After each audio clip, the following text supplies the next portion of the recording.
Renault Duster. В общем, проблема следующая.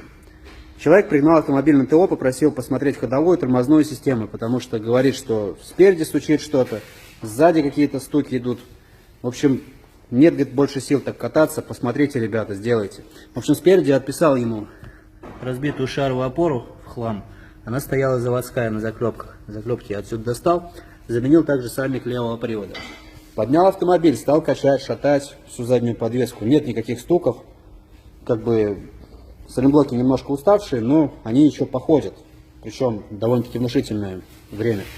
Опустили автомобиль на пол и стали качать. Я услышал какой-то посторонний звук. Сначала подумал, что глушитель бьется об днище. Покачаешь?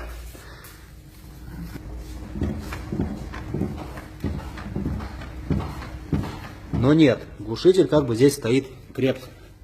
И ничего не касается. Открыл багажник. Начали качать. Стук идет. Стой. Качай. Все. В общем, необходимо закрепить домкрат. Вот эти вот огнетушители. Тут, кстати, еще один домкрат лежит, смотрите.